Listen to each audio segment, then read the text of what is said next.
Russian full-scale invasion of Ukraine has been going on for almost 4 years now. Throughout these 4 years, both sides have had unbelievable failures, but also colossal successes. Today we will focus on 5 Ukrainian victories, the greatest victories. In the future video I'll also focus on 5 Russian victories. Having been to Ukraine 8 times in the full-scale invasion, I've been talking to soldiers, and this list is comprised of my personal opinion and the chatter of the soldiers. The visual assets come from the War Archive channel, so go and subscribe to them also. Let's dive into the videos, my friends. Greatest Ukrainian victory number 1, of course, the defense of Kyiv, the Battle of Kyiv. Now, it lasted for 38 days only, 24th of February to the 2nd of April 2022, when Russians pulled out of the northern Ukrainian area. I bring to you the Russian crew of Ka-52 filming their attack sorties on the Hostomel airport, as you can see, releasing missiles on Ukrainian man-pads locations, even shooting their cannon. I have to say, presumable man-pads locations. They don't really know where the Ukrainians are, but they're shooting up all the wood lines that are suspicious, and here you can actually see what looks like to be a Ukrainian man-pad locations. Everything that looked the part, they shot it up. Releasing some more missiles into yet another presumable location. They did these sorties many times, shot all of their ammunition, went back, refilled, and came back. As you can see from the photo, there's another Ka-52 up in the air. They're already hovering on top of the Hostomel airstrip, and there's plenty of choppers up, and soon the paratroopers will land. We'll look at that video now. This is on another level of video. You can see the Russian paratroopers tightly packed into one of the choppers. This is the second batch of troopers to be landed, because you can see from the window the first batch is already taking up their positions on the Hostomel runway, spreading out. They are exiting very fast, and immediately I want to guide your attention to their gear. These are supposedly the elite of Russian forces. They have an anti-armor capability, but notice the Kalashnikovs. Most of them don't have red dot sights. You can see an antenna also. Each of them has a radio. These radios still back then were made in Russia, not like nowadays when they make them all in China. This one Kalashnikov here has a red dot sight, but most of them don't. Also, if you notice their backpacks, this is all they brought, because they were supposed to win this war in 3 days. That's why the light backpacks and nothing else. We can see in this video how the Russian VDV units were trained and their infantry movements. I have an Estonian infantryman's training, and I recognize many of these movements. For example, the circular defense, the spreading out, the head count and the mag count. Here you can see a squad laid out in a row, and they're rolling back one by one, exactly like we did. So most, even NATO infantrymen, these movements are the same. Also notice how they're clogging up. I mean, these are semi-special forces, and they're clogging up because there were no drones back in the day, only a few Bayraktars. There was nothing to threaten them if they clog up like that, so they did. You don't see that anymore nowadays. Why was the defense of Kyiv a failure for the Russian victory for Ukraine? Well, I might think that the Russian officers, staff officers who planned this invasion were drunk, because they planned to take the Ukrainian capital city of 3 million people, Kyiv, with 50,000 Russian troops. I mean, with my infantryman's training, even I would allocate more resources and more men to this behemoth of a task. What you see here on the screen, you might remember it, it is the infamous 50 kilometers long convoy or traffic jam north of Kyiv. Ever since the Russian forces entered from Belarus and drove towards Kyiv, they clogged up the roads, and in some areas you can see there's 3 lines of Kamaz and Ural trucks, all of them back to the brim with Russian troops, 2 squads per truck. I mean, you can do the math. All together in this convoy there's about 10,000 plus troops clogged up. A good target for the, Bayraktar. Such a good target that the Ukrainians made a song about it. I'm sure you heard about it. Now, my friends, I'm taking you to a very specific location north east of Kyiv, northeast of Brovary, the suburb of Kyiv. On this specific strip of highway we got one of the most legendary drone footage of a Russian tank battalions that got clogged up in the morning rush hour of people going to work in Kyiv. Let me show you this clog up. It's empty. Right now, no tanks. Oh, we see the Russian tank battalion advancing. They also have a few MSLR with them. And here we can see them clog up. They don't know where to go. Towards Kyiv or to advance in the south. But then the locals ordered an artillery barrage on top of them by relaying the coordinates and sending photos, and we can see the hits landing and the battalion is forced to retreat, leaving a few destroyed tanks behind. Let's be honest, we all hate traffic jams, especially in rush hours, but imagine sitting in a traffic jam and the locals order an artillery strike up on your butt. That's horrible. Hate when it happens. I'm sure you're thinking, what happened to these convoys and columns? Well, here is the answer for you. They are burning. Ukrainians made makeshift ambushes. They had anti-armor capabilities and they hit and they ran. That's it. And everywhere we saw these 3 to 4 vehicle convoys burning up.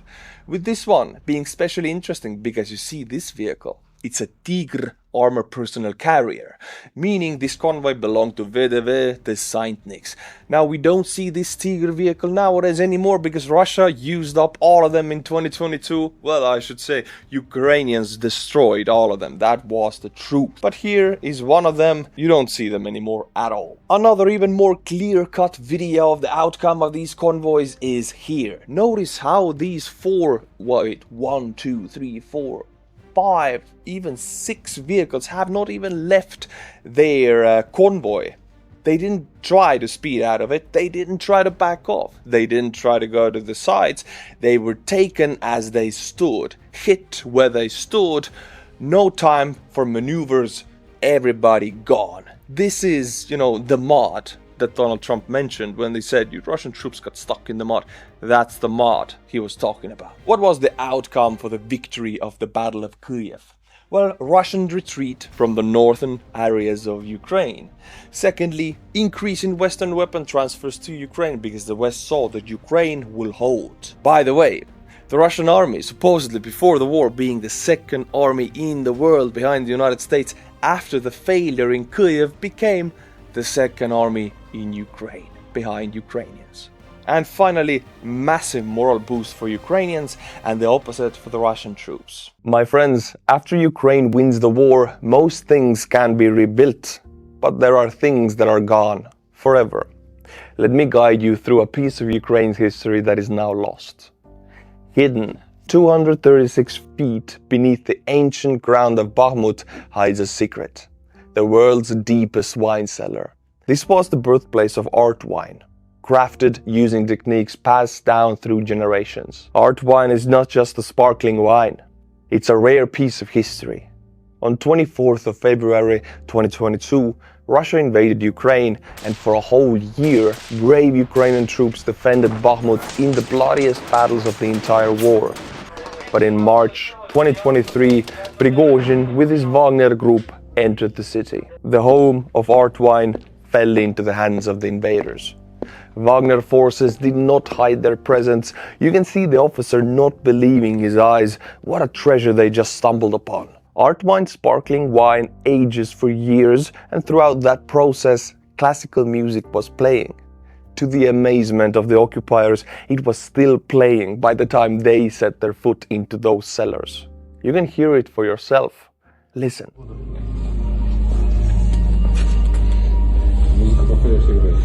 Not long after that, the leader of the Wagner group, Prigozhin himself, strolls around the cellars admiring the riches of the Ukrainian culture. Prigozhin, in the midst of stealing the bottles, decided to mock the Ukrainian women on Women's Day and wrote a greeting on one of the boxes while his crew was loading the sparkling wine to be taken away. It seemed as if this piece of Ukraine was lost. But it was not so. Just before the city fell, the bravest of men, risking their lives, smuggled out some bottles and they were sent to the US. These last bottles from the cellars of Bakhmut carry the bravery and resilience of the Ukrainian troops who defended the city, some to the very end. Today, in 2025, Ukraine is holding, innovating, creating their own missiles and hitting Russia back. This innovation shows in the Flamingo missile, pink, like the Brut Rosé sparkling wine from Art Wine. While the Flamingo destroys Russian oil refineries, these last Art Wine bottles wait for someone who cherishes their story. This is you. You have seen the suffering and resilience of Ukrainian people, so it is only right that you get the chance to own this piece of Ukrainian history, the last of its kind, a sparkling wine that will never exist again. I am working together with Art Wine to get you these last bottles, and only you can get the Rehi Flamingo Special Edition. There is even a flamingo sticker on the bottle for you. There is no better gift than this Flamingo sparkling wine. With it, you gift a piece of Ukrainian history and resolve. If you are looking for a meaning in a gift, well, here it is. This is the gift to someone you love.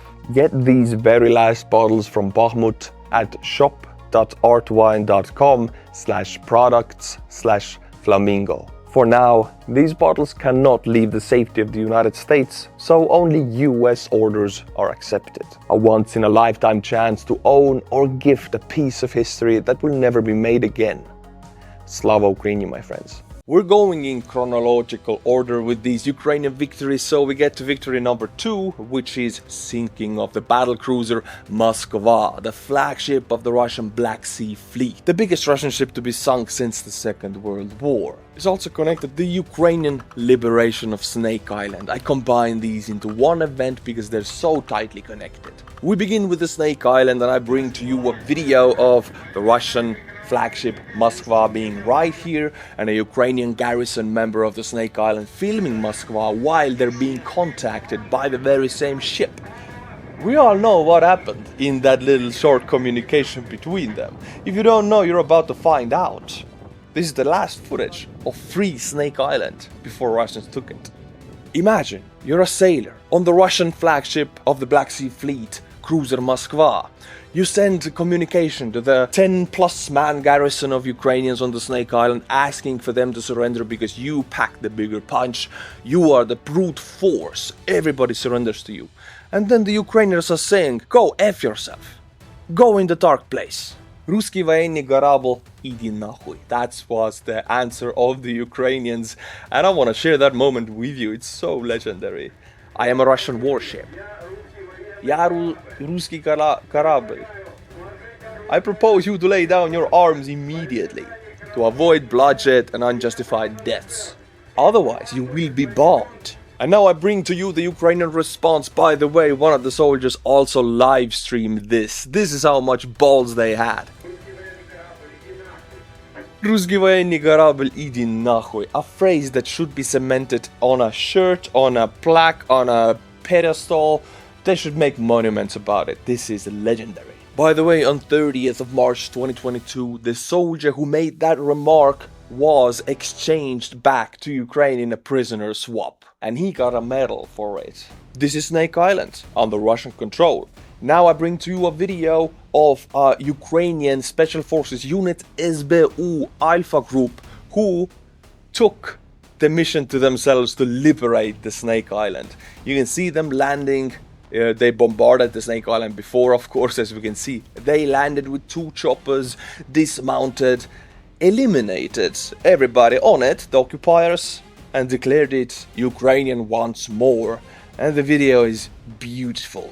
My friends, I have a personal connection. On one of my trips to Ukraine, I connected with these very same fighters, and they are walking behind me right now. These 5-6 men, they're part of the Alpha Group, including the Alpha Group leaders. I did many fundraisers for them, and these are the dudes who liberated Snake Islands. True heroes, an insane connection in my eyes. I like them so much that I took my wife to Ukraine for our honeymoon, and we shot guns together with the Alpha Group guys. My wife also shot a machine gun. I mean, we had a blast, literally, because we also threw grenades. The outcome of liberation of Snake Island, well, what was it?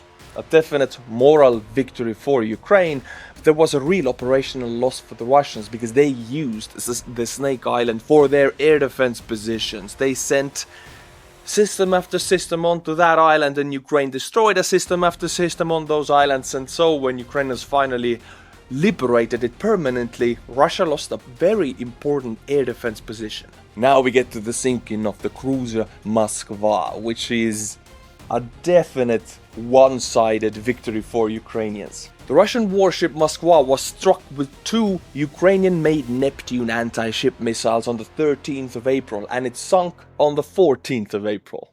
Imagine this, you're the Russian Black Sea Fleet, you're supposed to have a monopoly of firepower over the Black Sea, the biggest fleet on the Black Sea and the biggest ship on the Black Sea, and suddenly a country with no navy sinks your flagship, Moskva.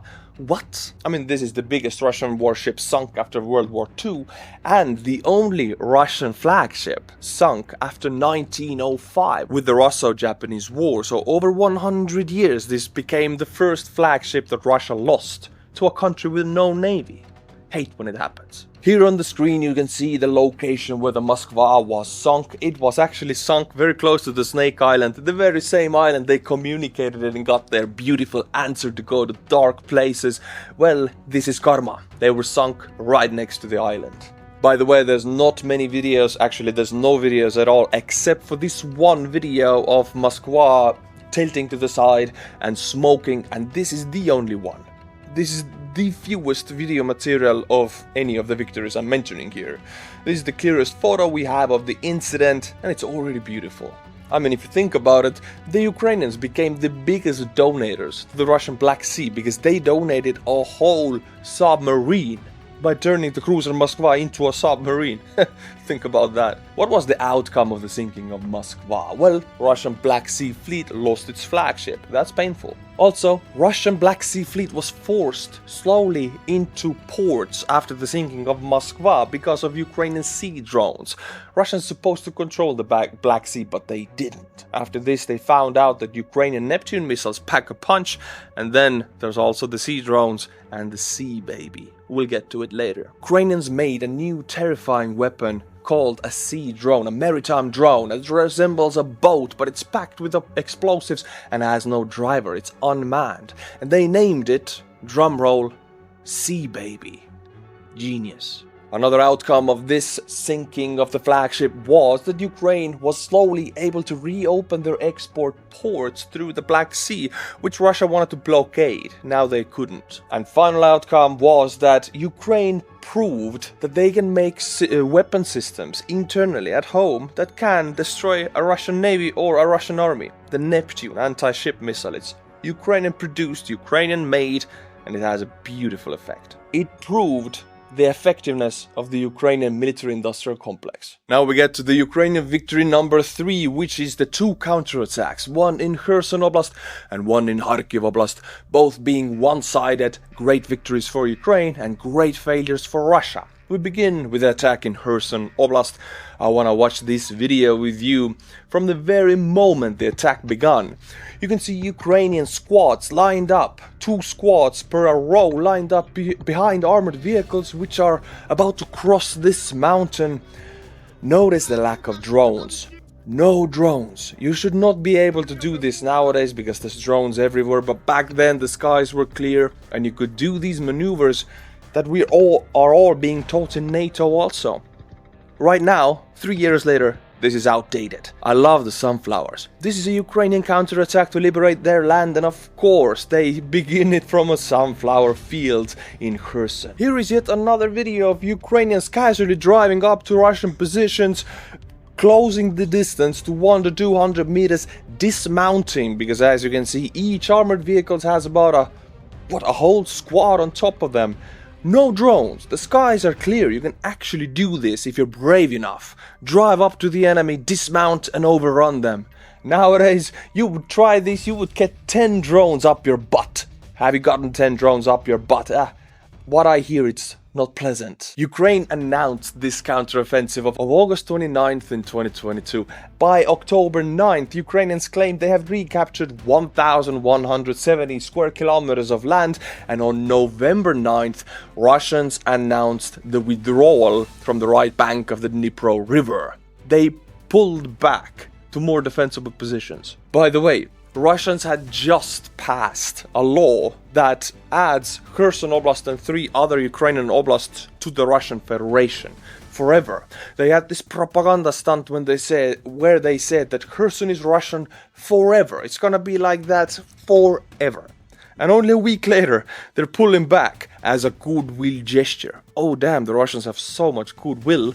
They're pulling back and leaving that newly annexed oblasts. Here on these videos we can see Ukrainians entering Kherson, and in the back you can see the people who really wanted to be part of Russia being now so sad that they cannot be part of Russia.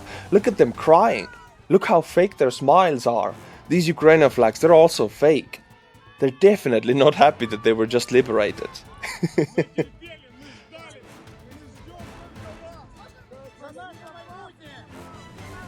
Why I'm talking about this? Because at the time when Russia annexed these 4 oblasts officially into the Russian Federation, their propaganda went crazy about talking how these people want to be part of Russia. So here we can see how much they really wanted to be part of Russia when they welcome the Ukrainian fighters like that. With the flags, with the hugs, with the kisses and watermelons. Talking about watermelons though, here I bring to you Madyar Brovdi, the legendary Ukrainian unmanned systems commander nowadays. Back then, he was part of the crew that liberated Kherson, and you can see him here with a watermelon and a big smile. In this video we can see Russians leaving Kherson, and of course we can see, according to Russian propaganda, people in this video being so sad and saying to the Russians, don't go, please don't go, stay with us, we want you to stay. No, not so much.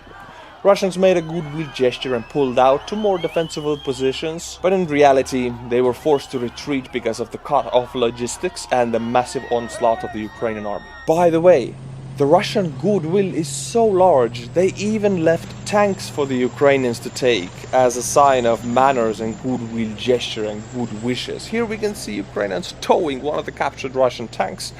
I mean, it's so nice that the Russians are treating Ukrainians so nice, leaving them equipment left and right. What was the outcome of the Ukrainian liberation of Kherson and the right bank of Dnipro? The retreat was a massive reputation and morale damage for the Russian army, who again proved that they're not the second army in the world, but now the second army in Ukraine. Also, Kherson was the only capital city, Oblast, capital city that the Russians managed to capture, and Ukraine liberated it. The only capital city the Russians had. So now they had 0 capital cities captured. By the way, the failure was so painful in the Kremlin that they decided to declare a partial mobilization on September 21st. So almost 1.5 months after pulling out of Kherson, they decided to mobilize, because the failures, they could take it no more. No more goodwill gestures. Now we immediately get to the other Ukrainian offensive that is a massive victory and a huge failure for the Russians, which is the Kharkiv counteroffensive of 2022. On the screen you can see a map of how vast of an area Ukraine is liberated and how vast of an area Russians left to the Ukrainians as a sign of goodwill, and in this video we'll look at the liberation of Balaklia, one of the settlements south of Kharkiv city. As you can see again, no drones. How can I tell? Well, because an entire 2 squads of Ukrainian infantry are riding on top of a BTR. If you would do that nowadays, as I mentioned, you would get 10 drones up your butt, which is very unpleasant. Back then, skies were clear. It was a more innocent times, my friends. It was a very nice time.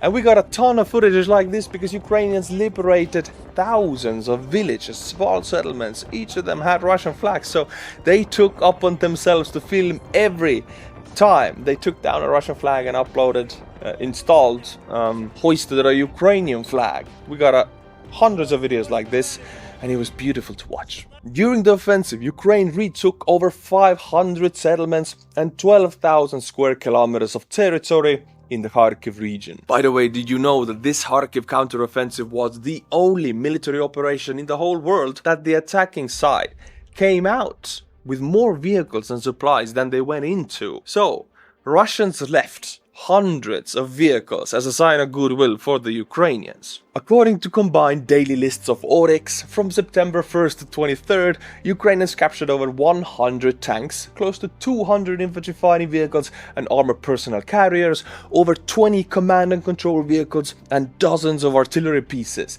Close to 100 trucks and jeeps were also taken, along with some other specialized vehicles, and I'm not even getting into the small arms and anti-tank capabilities. We're talking thousands of rifles. Right now the Battle of Kupiansk is going on, but here we can see the footage of liberation of Kupiansk. You can see Ukrainian troops marching through the city, broad daylight, hugging the locals, and no drones. Oh, it was an innocent time. It was a beautiful time. The skies were clear, no 10 drones up your butt. Here we can see a destroyed Russian Rosgvardia / OMON convoy. How can we tell? Well, there is a lot of equipment, including riot gear, helmets and shields. Rosgvardia is like Putin's personal army within the Russian army, and OMON is the special police, riot police. They brought this to Ukraine to do very bad things in Ukraine. They left it all there. Here are helmets, here is a shield, everything left. Tens of trucks filled with this stuff, just left. I don't know what the Ukrainians did with it, but I think they used it. And this row of machine continues for a long time. By the way, nowadays you might see electrical scooters and Puhanka vehicles, Puhanka trucks, and even donkeys on the Russian front. You don't see this kind of trucks anymore that much. You know why? Because, well, they lost them all in Kherson and in Kharkiv counteroffensives. And the craziest part is, and I kid you not, that after this Kharkiv counteroffensive, especially after the liberation of Izium, Russia became the largest foreign donor of Ukrainian army, because they donated hundreds of vehicles to the Ukrainian army. When Ukraine donated a submarine to the Russian Black Sea Fleet, the Russians answered with a donation of hundreds of vehicles. Let's also get into small arms. Well, you can see tanks. This is the liberation of Izium. We're talking tens of tanks in battle condition, working condition, just left for the Ukrainian troops to take as a sign of goodwill. Damn, the Russians have a lot of goodwill. But I also want to focus on the ammunition and small arms, because this is not that interesting. People tend to forget about it, but if we're talking about tens of thousands of rifles, ammunition boxes by the tons and tons. Look at that. You can fight over that with an entire army for a long time, and the Ukrainians did. Russia became, as you can see, the largest foreign donor of military equipment to the Ukrainian army, surpassing the United States and Europe combined. This was a beautiful moment, my friends. All of that free, as a sign of goodwill. What was the outcome of the Ukrainian liberation of the Kharkiv Oblast? Well, as I mentioned already, Putin declared mobilization, partial mobilization, on September 21st, because these two failures were too much for him to take. Also, thousands of Russian soldiers had been killed, captured, or had deserted. By 9th of September, 10,000 Russians were in the process of being encircled around Izium and the Oskil River, including the 4th Guards Tank Division, with Ukraine capturing so many prisoners that they had nowhere to keep them. And when Izium was finally liberated, the same video we just watched came from Izium, Ukrainians discovered mass graves and the signs of mass torture by the Russian army inflicted upon the local population. This all was published to the world to see, and after that the foreign donations from NATO countries skyrocketed. Ukrainian victory number 4. The explosion on the Kerch Bridge. I'm sure you all remember it. It was good. Kerch Bridge, by the way, was Putin's pride and jewel because it connected Russian mainland to the occupied Crimea, and he himself rode or drove a lorry across it when they opened it. Would be a shame if something happened to it. It's so dear to him. What a beautiful evening to drive your car on the Kerch Bridge to get to the Crimea. Yikes! I mean, this is one of the biggest kabooms I've seen in this war, and it was magnificent. Look at that. Ukrainians blew up a truck with explosives at the same time when a fuel train was crossing the bridge, igniting 7 fuel wagons just like that and stopping the transport on the bridge and on the railway lines. I mean, this was an attack in an attack. So genius. And this footage, I cannot stress enough how much I love to see it. I watch it before I go to sleep. It gives me good sleep. Of course, we have to look at the aftermath. The trains burned, railway line damaged. By the way, this railway line was very closely responsible for supplying the Russian army groups south in the southern Ukraine. And now they couldn't do that. Also, 2 sections of this bridge collapsed into this beautiful blue water, and it is beautiful blue water, as you can see. I would love to swim in it. The repairs of this bridge took the Russians a long time. The bridge explosion occurred on 8th of October 2022, 7 minutes past 6 a.m, so early in the morning. But the rabbit hole goes even deeper. It's just a bridge. You can build a new one. But the fact that the explosion occurred just 1 day after Putin's birthday, 70th birthday, and 1 week after the announcement of the annexation of 4 Ukrainian regions by Russia, I mean, this is the worst birthday present to Putin there is. Kaboom! Putin disliked this present so much that he ordered the security of the Kerch Bridge to be transferred to FSB. What was the outcome of the destruction of the Kerch Bridge by the Ukrainians? Well, a massive logistical strain for the Russian forces in southern Ukraine. Also, 9th of November, Russian forces got an order to retreat from the right bank of the Dnipro. The Russians and the whole world, of course, were forced to respect the work of Ukrainian HUR and SBU. Their security intelligence operations were on another level, and everybody got to see it. All of these things happened in 2022. Now we're jumping to 2025, because the next mission, the next Ukrainian Victory number 5, you all remember it, it happened this year and it shook everybody to the core. I'm talking, of course, about the Operation Spiderweb. Ooh. Notice anything strange about this photo? Well, only the fact that this is the head of the Ukrainian SBU, Vasil Malyuk. An absolute beast, an absolute unit of a person. I mean, which one is Malyuk? I couldn't even tell the right or the left one. He's a beast. And on this photo, he's inspecting targets. Inspecting how to take out 20% of the entire Russian nuclear-capable aviation bomber force. Which he did. This is just a photo of him preparing for it. Operation Spiderweb was carried out inside Russia on June the 1st, 2025. The coordinated strike targeted the Russian Air Force long-range aviation assets at 5 different air bases at the same time.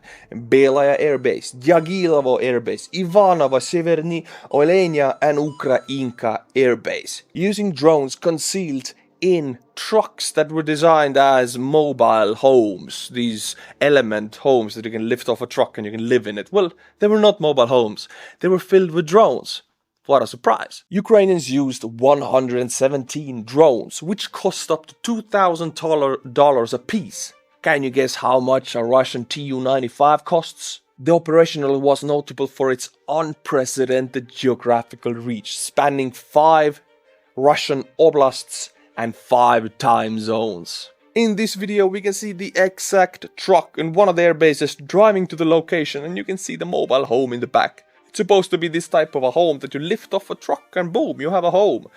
But this one, notice these squares on top of it. Well, this is a removable roof. Can you guess what's underneath the roof? You guessed it, it's tens of drones that lifted up one by one and flew to the local airport, the closest one, and connected to the bomber. So we're gonna watch that video and it's prepare yourself. So this is what it looked like beneath the removable roof. You can see the roof right here, packed with drones. In these workshops they were being assembled. These are the drones. And now let's watch a story of one of the drones lifting up from the truck and finding themselves a nice little juicy Tu-95. It's already burning up ahead, but don't worry my friends, this drone will also find a nice juicy target.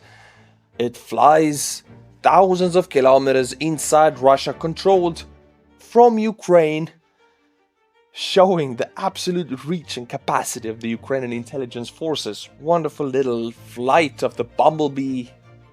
So many of the bombers are already burning, but it's never enough. Never. We want more. So look at them in the row. Here you can see about, $10 billion worth of Russian nuclear aviation force. Not all of them were destroyed. Only about $7 billion worth of them were destroyed. Look at the beautiful fires right here.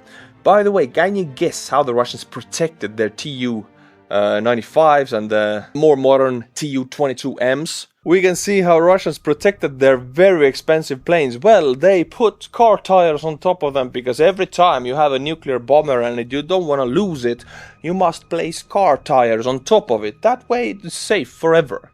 Well, it didn't work, because Ukrainian drones connected into them and destroyed them one by one. Oh, who would have guessed that the tires don't work?